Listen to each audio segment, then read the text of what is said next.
الفاتحة إلى روح سيدنا حبيبنا شفينا رسول الله سيدنا محمد بن عبد الله وآله وأصحابه وأزواجه وذريته وأهل بيته، وإلى روح سيدنا المهاجر الله أحمد بن عيسى ووصوله وفرهم أن الله يرجعهم في الجنة كثر مثوباتهم وضعف حسناتهم واحفظ بجاههم وانفعنا بهم ويحمينا بحمايتهم ويمدنا بمدهم ويحيد علينا ببركاتهم وأسرار أنوارهم بكاء أسرارهم أنوارهم علومهم ونفعاتهم في الدين والدنيا الآخرة. الفاتحة. أعوذ بالله من الشيطان الرجيم. بسم الله الرحمن الرحيم. الحمد لله رب العالمين الرحمن الرحيم مالك يوم الدين إياك نعبد وإياك نستعين اهدنا الصراط المستقيم صراط الذين أنعمت عليهم غير المغضوب عليهم ولا الضالين آمين. الفاتحة لروي سيدنا الأستاذ العظم الفقيه المقدم محمد بن علي بعلوي وصوله وفروعهم وجميع ساداتنا آل أبي علوي وصولهم وفروعهم أن الله يلي درجاتهم في الجنة يكثر مثوباتهم وضعف حسناتهم واحفظنا بجاههم وانفعنا بهم ويحمينا بحمايتهم ويمدنا بمدهم ويدعو علينا من بركاتهم وسهورهم وانوارهم وعلومهم ونفعاتهم في الدين والدنيا الآخرة. الفاتحة. أعوذ بالله من الشيطان الرجيم. بسم الله الرحمن الرحيم. الحمد لله رب العالمين الرحمن الرحيم مالك يوم الدين إياك نعبد وإياك نستعين اهدنا الصراط المستقيم صراط الذين أنعمت عليهم غير المغضوب عليهم ولا الضالين. الفاتحة إلى أرواح سادتنا الصوفية أينما كانوا حلت أرواحهم من مشارق الأرض ومغاربها أن الله يعلي درجاتهم في الجنة يكثر مثوباتهم ويضعف حسناتهم ويحفظنا بجاههم وينفعنا بهم ويحمينا بحمايتهم ويمدنا بمددهم ويعيد علينا من بركاتهم وأسرار أنوارهم وعلومهم ونفعاتهم في الدين والدنيا الآخرة. الفاتحة. أعوذ بالله من الشيطان الرجيم. بسم الله الرحمن الرحيم. الحمد لله رب العالمين الرحمن الرحيم مالك يوم الدين إياك نعبد وإياك نستعين اهدنا الصراط المستقيم صراط الذين الفاتحة لروي سيدنا صاحب الراتب قطب الإرشاد ووث العباد والبلاد سيد الحبيب عبد الله بن علي بن محمد الحداد وأصوله وفروعهم أن الله يريد درجاتهم في الجنة يكثر مثوباتهم ويضاعف حسناتهم ويحفظنا بجاههم وينفعنا بهم ويحمينا بحمايتهم ويدنا بذلهم ويعيد علينا بركاتهم وأسرارهم وأنوارهم وعلومهم ونفعاتهم في الدين والدنيا الآخرة. الفاتحة. أعوذ بالله من الشيطان الرجيم. بسم الله الرحمن الرحيم. الحمد لله رب العالمين الرحمن الرحيم مالك يوم الدين إياك نعبد وإياك نستعين اهدنا الصراط المستقيم صراط الذين أنعمت عليهم غير المغضوب عليهم. الفاتحة لروح كافة عباد الله الصالحين والذين من شيخنا في الدين ذلك علينا أمة أهل هذه البلدة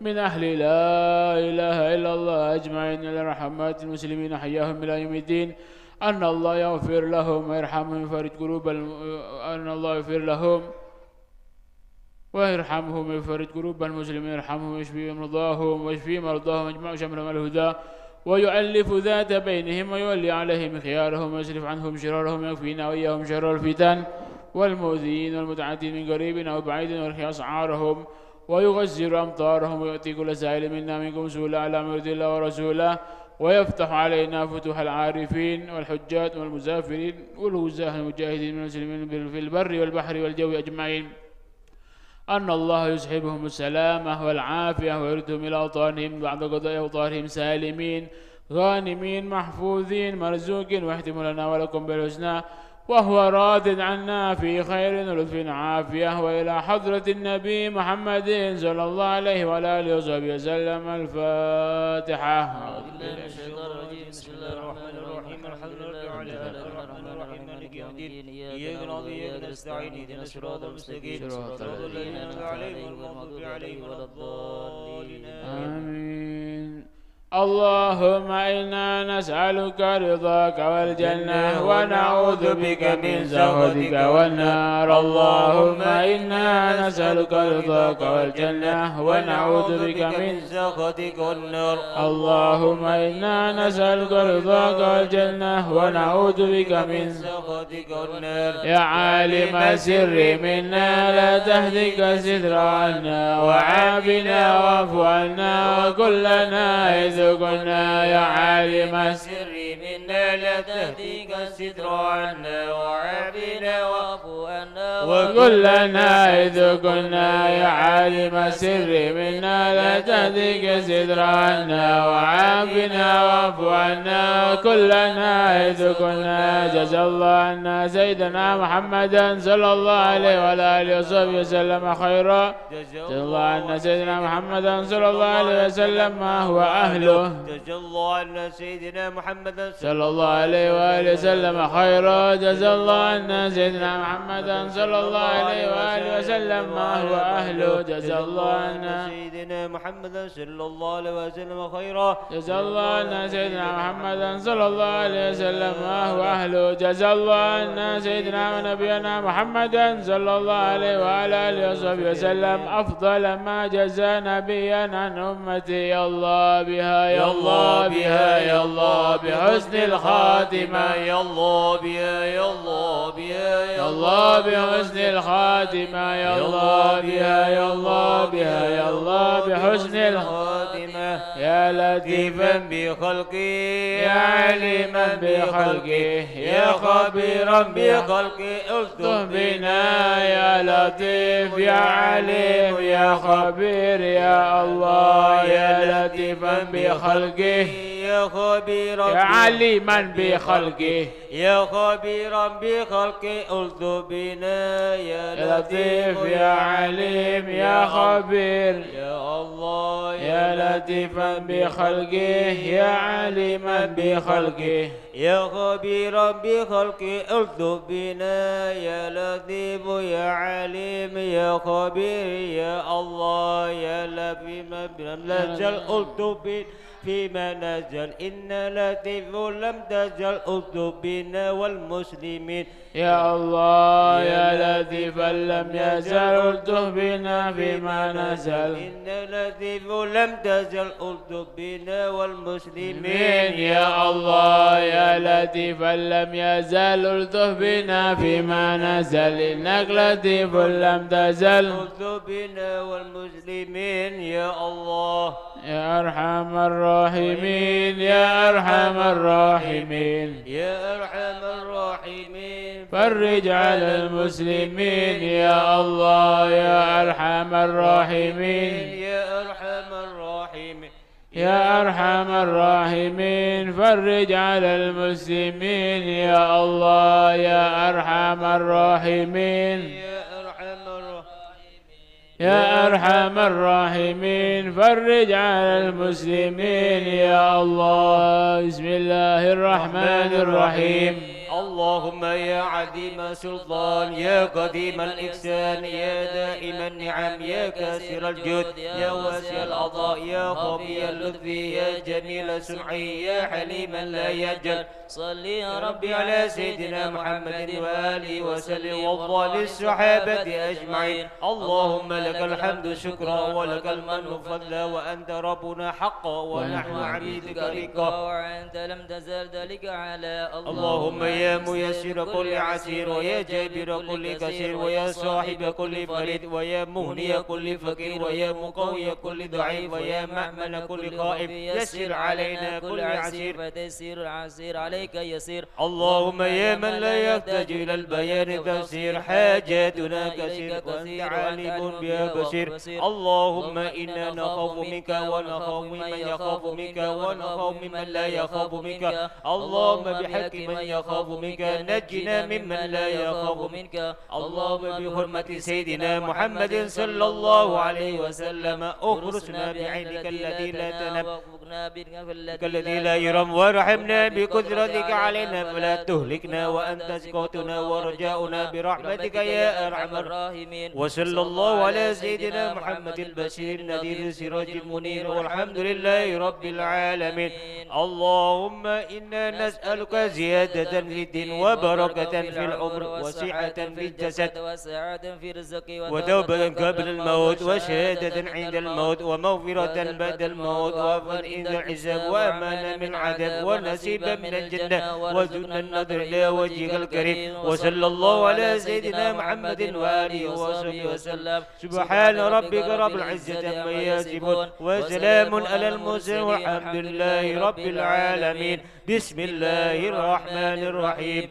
بقدرتي بسم الله الرحمن الرحيم ارفع قدري واشرح صدري ويسر أمري وارزقني من حيث لا أكتسب ولا أدري بفضلك وكرمك وإحسانك يا من هو كافها يا عين صاد حميم عين سين قاف وأسألك جلال العزة وجلال الهيبة وعزة القدرة وجبروت العظمة أن تجعلني من عبادك الصالحين الذين لا خوف عليهم ولا هم يحزنون برحمتك يا أرحم الراحمين وأن تصلي وتسلم على سيدنا محمد واجعل لي sebut hajatnya masing-masing.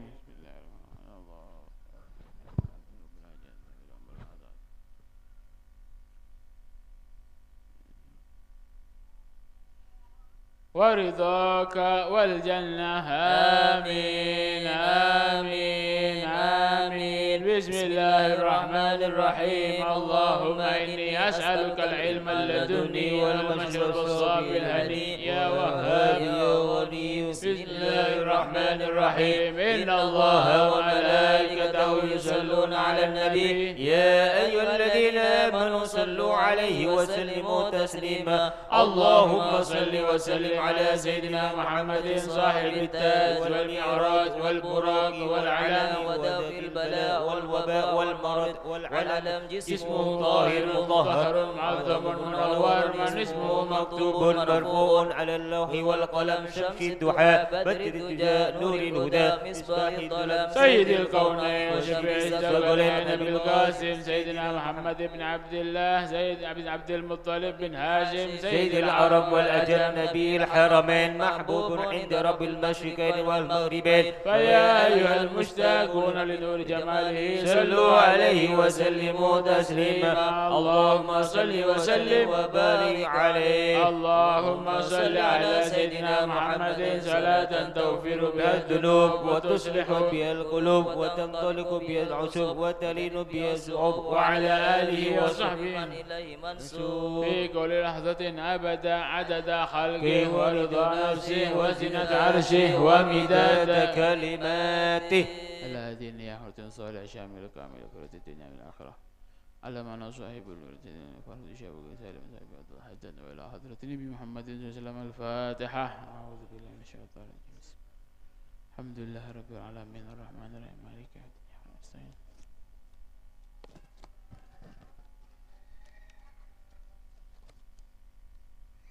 بسم الله الرحمن الرحيم. السلام عليكم ورحمة الله وبركاته. بسم الله الرحمن الرحيم. الحمد لله رب العالمين وصلى الله على سيدنا محمد وعلى آله وصحbihi وبارك وسلم أجمعين. Melanjutkan pengajian yang sebelumnya, qala al-muallifu ila an qala al-muallifu rahimahullah nafa'ana bihi wa bi ulumihi bi ulumi sairus sholihin ila an qala. Masih berkaitan tentang adab-adabe wong mlebu nyang jeding, yang WC jeding. Bismillahirrahmanirrahim. Ila angal wa qad yu'tadharu fi'lu dzalika fi ba'dil abniyati fa yutafaru lil masyaqqah. Tetap dianjurkan seperti diterangkan kemarin bahwasanya sangat dianjurkan kanggo wong bagi orang yang qadil hajah ataupun dia masuk jeding lek ngoyo utawa lek qadil hajah buang air besar, dianjurno ojo sampai ngadep kiblat, ojo sampai mungkuri kiblat, dianjurno. Jangan sampai, ndak boleh. Jangan sampai sampean itu kalau masuk jeding, baik itu sampean kencing, ngoyo utawa buang air besar, ojo sampai ngadep kiblat atau memungkuri kiblat. Itu enggak oleh itu. Wagot yuk tadar, ada orang itu yang dianggap punya uzur, dianggap tidak apa-apa. Kalau dia itu punya masyakoh, dia itu punya kesulitan. Maksudnya, ono uang itu tidak apa-apa, wis kadung melebu jeding, ternyata jedingnya ngadep nyang kulon, WC ini ngadep ke barat, ngadep ke timur. Sampean lah, konco sudah, misalnya. Sudah dianggap uzur, tidak masalah kalau sampean itu punya masyakoh, punya kesulitan yang sangat sulit, tidak ada lagi tempatnya, atau sampean itu misalkan jedingnya sempit, lek aku ngadep ngidul tidak iso lunggu, atau ngadep ke lauk tak bisa toju, jadi kudu mereng ngadep ke barat misalnya, kena sempit atau kena apa. Kalau ada uzur yang sangat sulit sampean hindari, nggak apa-apa, nggak apa-apa. tidak apa-apa. Tapi sunnah adab yang paling apik lek sampean niku qadil hajat atau sampean itu kencing, jangan sampai ngadep kiblat, jangan sampai mungkuri, jangan sampai mburini kiblat. Ojo sampai ngadep, ojo sampai silite sampean sing ngadepnya kiblat. Jadi gitu. Mungkuri atau ngadepi enggak boleh. Wala tabul fil ma'ir raqid. Jari ini Habib Abdul Haddad, wala tabul fil ma'ir raqid, ojo sampai itu ngoyo kencing fil ma'i di dalam air yang raqid, yang diem. Tak oleh akeme neng aeng seneng neng benyak tak oleh kemeen. Misalnya sampean, misalnya beda belumbang atau apa kolam, airnya diem, ngoyo dek banyu sing meneng ngono gak oleh. Ngoyo sing banyu dek bayu sing meneng ngono gak boleh. Dalam satu keterangan, baik airnya itu banyak apalagi airnya sedikit. Aing banyak atau baing sekonek, tak oleh. Tak oleh. Wa in kana katsiron, walaupun airnya itu banyak, apa boleh sekonek, tak oleh. Akeme neng kenengen aing se aing neng tak agulih, tak mengalir, tak boleh, tidak boleh. Illa indal hajati, kecuali sampai hajat. Maksudnya hajat itu ya wis mendesak, tidak boleh kenengan se aman, tidak boleh kenengan se nyaman, akhirnya tidak boleh kenengan akeme indal hajah, mon butuh atau mon kepepet tidak masalah. Tapi dengan catatan kalau kepepet itu sampean oleh ngoyo dek banyu sing meneng iku lek banyune akeh. Sehingga sampean kate cawi sik kena digawe cawi, banyune boleh akeh. Sebelum bangan raja aing ngebenyak. Dadi mon sampean akeme pengkir aing iso ceh, benyak gelu polan aing. Tapi mon aing sekonek tak oleh, langsung najis. Paham nggih? Wala alal ardis solbah, tak oleh akeme ning ardis solbah, tanah se atos. Solbah itu tanah sing atos, ya koyo ngene iki. Koyo ngene iki, paving. Apa? Udi nyiprat. Kencing di tanah yang atos ndak boleh. Kalau di dalam jeding, misalnya jedingnya sampai jeding kan ono banyune, ono nggen istinjae, jeding kona lembek kan tanah kabeh jedingnya. Akeme mah ini kan memang sudah musabbal, sudah disediakan untuk sampean qadil hajat, untuk kencing dan lain semacamnya. Di situ ada alat-alat yang disertai, di situ bisa menyebabkan sampean nanti bersuci. Tapi lek sampean ono dek dindi, misalnya sampean musafir aja lonon tengah sabo cukeme aja akeme ya mon lah, kalau pakaiannya sampean sudah pakaian yang najis, ketika nanti sampean pulang sampean salin ndak masalah. Iki kan kanggo uang sing biasa. Sampean sarungan kok ngene, engko udi-udine sarunge digawe salat, klambine digawe salat, ojo ngoyo dek panggonan sing atos tek lemai. Apa takok men sampean nek akeme aing akhirnya nampes, akhirnya barangnya sampean kelambine sampean dadi najis, ndak boleh. Wala alal ardi salbah wala fi mahabirrih, ndak boleh juga kencing fi mahabirrih, di tempat angin lewat, bersempoyongannya angin. Di tempat angin angin lewat jes ndak oleh. Di sore kayu-kayu ngene ndak oleh. Apa takok baune ke ding orang lain. Kemene sampean iki ya, mon gering lagi takok lah sengeria nyakeen ke orang lain, ria dosa ria, salah. Fi mahabirrih kalau di tengah kene, misalnya dek iki lemah iki sampean ngoyo, tengah malam tadi orang jam 2 akeme tengah dia. Deki mon apa takok mon di pagi gering, akhirnya laseng bawa ke masjid lagi tidak boleh. Mahabirrih tidak boleh. Di tempat apa lewatnya angin, di tempat larinya angin tidak boleh kencing di situ. Kullu dzalika ihtirazan minal bauli alladhi ammah adzabil qabri minhu. Karena apa? Karena apa dilarang kencing seperti ini? Enggak oleh ngoyong ini, enggak oleh ngoyong ini. Apa? Karena ada satu keterangan dalam hadis, paling banyak siksanya orang itu nanti di kuburan tuh gara-gara oyo ini. Paling banyak orang yang disiksa kuburan nang akhiratnya gara-gara sebab kencingnya dia yang enggak gena. Kurang suci. Sampean ngoyo wis gena, perasaane sampean wis gena. Keme eke lain gena, ekosot gena, tapi ternyata ketika sampai nika keme berjeding tidak sampai sangka, ternyata sampai niku cipratan sarungi, akhirnya sholat tidak sah, lo iki disiksa. untuk hati-hati supaya kita itu selamat dari azab kubur yang diterangkan gara-gara wong iku nanti bakal banyak disiksa gara-gara oyone, gara-gara kemenah. Jadi diajarkan untuk hati-hati seperti ini supaya kita masuk golongan yang selamat, tak kena azab kubur gara-gara kemenah. Fa'alaika bil istibra' minhu jahdaka min ghairi khuruj ila haddil waswasah. Dianjurkan alaika bil istibra', seorang itu dianjurkan untuk istibra', untuk sangat membersihkan dirinya ketika sampean kumari ngoyo sak izone sampean. Saizone sampean orang ria mon mara istinja, qadil hajat, kencing dan lain semacamnya, urusan-urusan najis itu sangat dianjurkan untuk istibra'. Apa itu istibra'? Membersihkan diri sak bersih-bersihnya. Dengan sangat bersih, membersihkan diri sebersih-bersihnya. Dengan catatan apa? Jahdaka min ghairi khuruj ilal waswasah, dengan sangat sungguh-sungguh sekiranya ojo sampai nggawa sampean waswas. Memang sangat dianjurkan orang itu membersihkan diri dari najisnya, tapi ojo waswas. Paham ki? Sangat dianjurkan membersihkan dirinya sebersih-bersihnya, tapi ojo sampai nggawa nyang waswas, ojo sampai nggawa awakmu nyang waswas.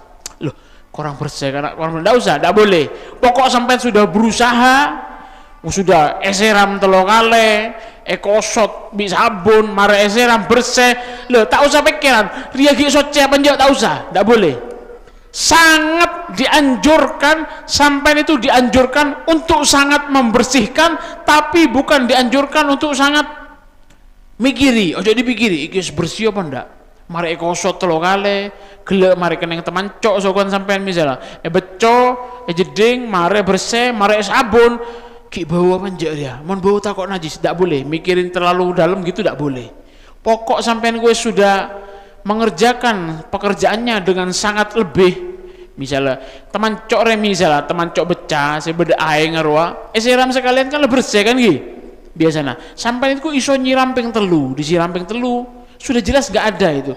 Mikiri iki sik mampu apa ndak, sik najis apa ndak, oleh, ndak usah wis. Pokok mari disiram wis gena urusanmu, berseni gena wis tinggalan. Ndak boleh sampai terbawa ke was-was. Kalau kepikiran was-was itu gini hadirinnya. Lek sampean pikiran aku iki sah apa ndak, wis suci apa ndak, tinggalan. Cara ngobatin iku tinggalan. Tinggalan wis. Allahu Akbar. Duh. Tepak anjek tang niat, Allahu Akbar, tepak anjek sinilah, tak usah pikir Allahu Akbar sinilah, tepak tak tepak sinilah Allahu Akbar. Sudah sholat sampai mari, soalnya apa? Uang was-was iki apa? Gangguan teko setan. Kadang sholat fardu tok was-was, paham ki? Biasanya aku le panjenengan mon ngetela orang was-was paling mon bojong fardu tok, Allahu Akbar, Allahu Akbar. Mon bojong sunat iki mari bojong bi imam mari sholat bojong sunat di mana was-was, tak ada kan. Allahu Akbar nyaman was-was. Karena apa? Pikiran enteng, sunat itu fardu tidak apa-apa, bismillah. Sampai niku bangkat orang itu, soal gini, orang itu ketika dia itu sudah niat dari rumahnya berangkat ke masjid, ini sudah niat sholat, dimana sampai ngeding adzan Allahu Akbar duhur, mau sampai keluar dari bungkona entar ke masjid nyari PC beda teman nama bu sampai ini adzan duhur, adzan Jumat metu toko umamu kon budal yang masjid itu tujuannya apa? Sholat, niatmu sholat, tutup gini langsung Allahu Akbar, sah sholatnya, sudah niat sholat itu. Ulama ada yang ngomong seperti itu sampai niatmu sholat itu guys, tinggal kok kerja itu Allahu Akbar, melo imam mari takbir ono sing ngomong sah guys, itu niat sudah. Usollimu itu mulai iku guys, sunnahnya memang usolli Allahu Akbar, sunnahnya ada yang ngomong itu usolli, ada yang ngomong seperti itu. Jadi mon was-was itu caranya ulama iku ono sing ngomong cara ngobati was-was tinggalan, ojo direken. Mon bojong fardu was-was Allah, amak mau bi imam Allahu Akbar, Allah. Deki bojong sunat tak was-was sekali. Allah tak dia. Salat fardu mari assalamualaikum, mari wiritan, mari biritan, mari adua al-Fatihah, bojong sunat bak dia Allahu Akbar, nyaman, tak was-was Allah, tak dia. Lah ini cocok berarti. Kan pada bojong, pada ngadep pangeran nah, ria fardu, ria sunat, pada ngadep pangeran nah. Apa was-wasan yang fardu? Was-wasnya apa? Oh, dia sholat fardu tapi dia sholat sunatnya gak was-was. Nah, itu titik. Ulama ada ngomong lagi, aslinya yang perlu diwaswasi ini bukan urusan ibadah, urusan mangan. kon salate Allahu akbar tepak. Pangananmu iku apa kok ndak diwaswasi? Mata pikiran, riya halal ndak? Ini halal 100% apa ndak? Ini makro apa ndak? Ini haram apa ndak? Apa kok ndak dipikiri? Iku lo jelas siksone. Iki haram, enggak jelas, sejelas sampean sudah pasti dihisap. Kak kita mikirin riang kok saya yang kui riya halal apa ndak? Lo ini mestinya diwaswasi. Urusan PC tak was-was, urusan bojong Allah, cokocor ya, cokocornya setan. Derma was-was itu caranya kata ulama tinggalan Allah, Allahu Akbar, letihnya lah. Bismillahirrahmanirrahim. Assalamualaikum. Deki pangeran dia, mon urusannya sampean bi pangeran, nanti hisapnya ini kita nggak tahu. Sampean yang ngerasa sholatnya paling khusyuk, Allahu Akbar, belum tentu sholatnya tepat. Sampai yang ngerasa sholat Allahu Akbar tengen-tengen belum tentu tepat, pada tak tahu nah. Tapi men sampai noroen was-was ini sudah jelas diterangkan sama Nabi, was-was itu teko setan. Lho gila dipelok ya Allahu Akbar. Duh, suwe-suwe dadi penyakit iki. Tapi men solongakan, ayo mayoran. Tak tahu di halal apa njuk, tak teate sekali. Was-was itu kan pura-pura berhati-hati. Tapi mau beri pese, alhamdulillah rezeki dari pangeran. Lah, apa husnudzonmu ndak gede kayak ngono? Mau nerima pese husnudzon sarah rezeki dari pangeran. Mau bojong, alhamdulillah insyaallah tang bojong resala. Apa kok ndak husnudzon ngono lek salat? Allah usolli Allah. Ini salah. Jadi seperti itu, paham ki?